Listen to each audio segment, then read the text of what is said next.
ಈತ ಮೂವರು ಹೆಂಡಿರ ಮುದ್ದಿನ ಗಂಡ ಆಗಿದ್ದ. ಚಿನ್ನ ಚಿನ್ನ ಅಂತ ಇದ್ದಂತಹ ವ್ಯಕ್ತಿ ಈಗ ಮೂರನೇ ಹೆಂಡತಿಯ ಕೈಯಲ್ಲೇ ಬರ್ಬರವಾಗಿ ಹತ್ಯೆಯಾಗಿದ್ದಾನೆ. ಆತನ ದುರಂತ ಅಂತ್ಯಕ್ಕೆ ಕಾರಣ ಆಗಿದ್ದಾದ್ರೂ ಏನೂ ಇಲ್ಲಾಗಿರುವಂತಹ ಘಟನೆ ಇದು. ಯಾರಾತ? ಡೀಟೇಲ್ಸ್ ಇದೆ, ನೋಡ್ಕೊಂಡು ಬರೋಣ ಬನ್ನಿ.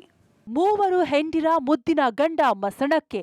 ಚಿನ್ನ ಚಿನ್ನ ಅಂತ ಚಲುವೆ ಹಿಂದೆ ಬಿದ್ದಿದ್ದ ಚೆನ್ನಿಗರಾಯ. ಮೂರನೇ ಹೆಂಡತಿಯಿಂದಲೇ ಶವವಾದ ಮಂಜುನಾಥ್. ಹೌದು, ಹಾವೇರಿ ಜಿಲ್ಲೆ ಶಿಗ್ಗಾವಿ ತಾಲೂಕು ಬಂಕಾಪುರ ಬಳಿ ಮಂಗಳವಾರ ಅಂದ್ರೆ ಮಾರ್ಚ್ 11ರಂದು ಮಂಜುನಾಥ್ ಶವ ಪತ್ತೆಯಾಗಿತ್ತು.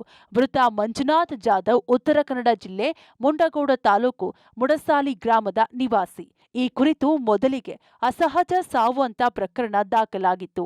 ಬಳಿಕ ಮಂಜುನಾಥ್ ಜಾಧವ್ ಕೊಲೆಯಾದ ಬಗ್ಗೆ ಅನುಮಾನ ವ್ಯಕ್ತವಾಗಿತ್ತು. ಈ ಬಗ್ಗೆ ತನಿಖೆ ಆರಂಭಿಸಿದ ಪೊಲೀಸರಿಗೆ ಅಚ್ಚರಿಯ ವಿಚಾರ ಗೊತ್ತಾಗಿದೆ. ಮಂಜುನಾಥ್ ತನ್ನ ಮೂರನೇ ಹೆಂಡತಿ ಕೈಯಿಂದಲೇ ಕೊಲೆಯಾಗಿದ್ದಾನೆ. ನಾವು ಇಲ್ಲಿ ಬಂದು ನೋಡೋ ಮಟ್ಟ ಅಂದ್ರೆ ಅದು ಡೆತ್ ಅಲ್ತಾರೆ, ಮರ್ಡರ್ ಆಗಿದ್ದಾರೆ. ಆಮೇಲೆ ನಮಗೆ ಗೊತ್ತಿತ್ತು ಮೊದಲೇನೆ ಹಿಂಗೈತೆ ಅಂತೇಳಿ. ಸಂಪರ್ಕ ಒಂದು 10 ವರ್ಷದ ಹಿಂದ್ಗಡೆನೆ ಈ ಸಂಪರ್ಕ ಐತೆ ಅನ್ನೋದು ಗೊತ್ತಿತ್ತು. ನಮ್ಮ ಮಕ್ಕನ ಕಾಸ ಒಂದೇ ಹೆಂಡತಿ ತೀರ್ಕೊಂಡ್ರು, ಸೆಕೆಂಡ್ ನಮ್ಮ ಮಕ್ಕನ ಮಾಡ್ಕೊಂಡ್ರು, ಥರ್ಡ್ ಇವ್ರು ಮಾಡ್ಕೊಂಡ್ರು. ಆಮೇಲೆ ಅವ್ರು ಡಿಮ್ಯಾಂಡ್ ಮಾಡಿದ್ರು, ಇಲ್ಲ ನಾನು ನೀನು ಮಾಡ್ಕೊತೀನಿ, ನೀನು ಇಷ್ಟು ಲಕ್ಷ ಕೊಡು ಅಂತ ಹೇಳಿ ಎರಡು ಮಂದಿರು ಜಗಳ ಆಡ್ಕೊಂಡು ಎಲ್ಲ ಕೋರ್ಟ್ ಕೇಸ್ನೇ ಆಗದಾವ ಸರ್ ಇವು. ಆಮೇಲೆ ಹೊಳ್ಳಿ ಇಲ್ಲ ಹಿಂಗಾಗೈತೆ ಅಂತ ಹೇಳಿದ್ರು. ನಮಗೆ ಬಂದು ಸ್ಟೇಷನ್ನಾಗ ಕೇಳೋ ಮಟ್ಟ ಅಂದ್ರೆ ಇಲ್ಲ ಅದು ಆಕ್ಸಿಡೆಂಟ್ ಆಗೈತಿ, ಬಂದು ನೀವು ಬಾಡಿ ನೋಡಿ ಬರ್ರಿ ಅಂತ ಹೇಳಿದ್ರು. ನಾವು ಬಂದು ನೋಡೋ ಮಟ್ಟ ಅಂದ್ರೆ ಬಾಡಿ ಇಲ್ಲಿ ಬಂದು ಬಿದ್ದಿತ್ತು. ಮೃತ ಮಂಜುನಾಥ್ ಕುಟುಂಬಸ್ಥರು ಬಂಕಾಪುರ ಪೊಲೀಸ್ ಠಾಣೆಯಲ್ಲಿ ಪ್ರಕರಣ ದಾಖಲಿಸಿದ್ದಾರೆ. ಮಧು ವೀರಣ್ಣ ಹಿರೇಮಠ ಎಂಬ ಮಹಿಳೆಯೇ ಮಂಜುನಾಥ್ ಕೊಲೆ ಮಾಡಿರುವುದಾಗಿ ಕೇಸ್ ದಾಖಲಾಗಿದೆ. ಆರೋಪಿ ಮಧು ಹಿರೇಮಠ ಕೂಡ ಮುಡಸಾಲಿ ಗ್ರಾಮದವಳು.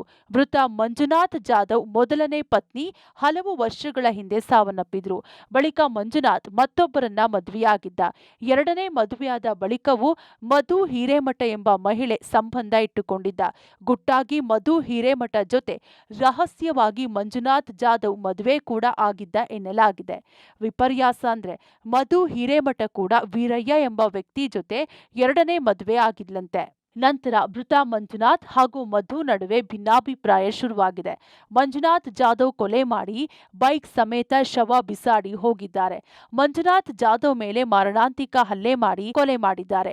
ಬಳಿಕ ಬಂಕಾಪುರ ಬಳಿ ಬೊಲೆರೋ ವಾಹನದಲ್ಲಿ ಶವ ತಂದು ಬಿಸಾಡಿದ್ದಾರೆಂದು ಆರೋಪ ಕೇಳಿಬಂದಿದೆ. ಅವ್ರ ರಿಲೇಶನ್ಶಿಪ್ ಇದು ಒಂದು 12-13 ವರ್ಷ ಆಯ್ತು ಸರ್. ಅವ್ರು ಆಕ್ಚುಲಿ ನಮ್ಮೂರು ಸೊಸೆಯಾಗಿಲ್ಲ ಸರ್. ನಮ್ಮ ಮಾವನ ಸ್ವಲ್ಪ ಕಡೆ ಸ್ವಲ್ಪ ದುಡ್ಡು ಇತ್ತು ಸರ್. ಅವ್ನು ಬುಟ್ಟಿಗೆ ಹಾಕೊಂಡು ಈ ಕಡೆ ಹುಬ್ಳ್ಯಾಗ ಬಂದಿದ್ರು ಸರ್. 2 ವರ್ಷದ ಹಿಂದ್ರ ಸರ್ ಮತ್ತೊಬ್ಬನ್ ಕೂಡ ಓಡಿಗೆ ಮದ್ವೆ ಆದ ಸರ್. ಆಗಿ ಮದ್ವೆ ಆದ್ಮೇಲೆ ಈಗ ಸಹಿಸ್ಕೊಳಕ್ ಆಗ್ಲಿಲ್ಲ ಸರ್. ಸುಮಾರು ಕೋಟಿ ಗಟ್ಟಲೆ ಖರ್ಚು ಮಾಡಿದ ಸರ್ ಅವಳಿಗೆ. ಮತ್ತೆ ಸಹಿಸ್ಕೊಳಕ್ ಆಗ್ಲಿದಕ್ಕೆ ಅವ್ಳಿಗೆ ಟ್ರಾಚರ್ ಕೊಟ್ಟೋದ್ ಅಂದ್ರೆ ಸರ್ ನನ್ನ ಹತ್ರ ಬಂದಿರೋ ನಾನು ನಿನ್ ಸಂಬಂಧ ಹಾಳಾಗೇನಿ ಅಂದ ಸರ್. ಈಗ 4 ತಿಂಗಳ ಹಿಂದೆ 1,20,00,000 ಕೊಲ ಮಾಡಿದ ಸರ್. ಈ ಬಗ್ಗೆ ಪ್ರಕರಣ ದಾಖಲಿಸಿಕೊಂಡು ಪೊಲೀಸರು ತನಿಖೆ ಕೈಗೊಂಡಿದ್ದಾರೆ. ಮಂಜುನಾಥ್ ಕೊಲೆ ಮಾಡಲು ಆರೋಪಿ ಮಧುಗೆ ಸಹಕರಿಸಿದವರು ಯಾರು ಎಂಬ ಬಗ್ಗೆಯೂ ತನಿಖೆ ನಡೆದಿದೆ. ಪಕ್ಕೀರಯ್ಯ, ಪಬ್ಲಿಕ್ ಟಿವಿ, ಹಾವೇರಿ.